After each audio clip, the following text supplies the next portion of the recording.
Did you know that the Prophet ﷺ forbade two sales in one? What exactly does that mean? Because at first it sounds simple, but the scholars unpack it in a way that changes how you make everyday deals. Bismillah wa salatu wa salamu ala Rasulillah. Welcome to the Fiqh of Commerce, where we take the chapters on trade from Jāmiʿ at-Tirmidhī with the commentary of Mufti Taqi Usmani hafidhahullah and break down how Islam wants us to buy, sell and earn. Today we are talking about two sales in one.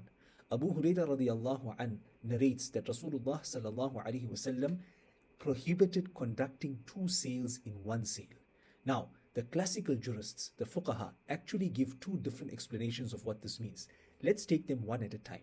The first, making one sale conditional on another. For example, I say, I'll sell you my house for $10, but only on the condition that you sell me your car for $5.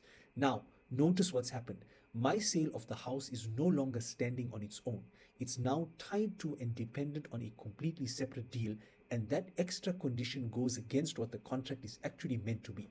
In the language of the fuqaha, this makes the transaction fāsid, defective or corrupted.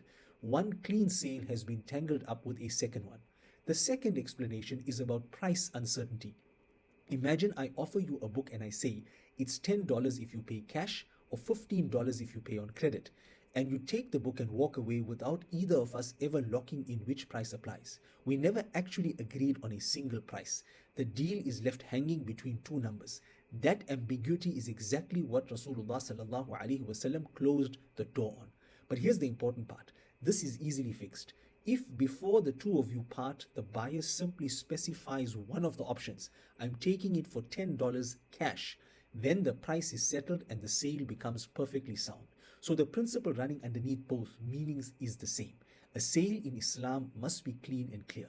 One item, one agreed price, no strings pulling it towards another deal. Lock the terms before you part and you're on solid ground. That is part one. Follow the series. Next, we will tackle the question everyone asks about paying more on credit.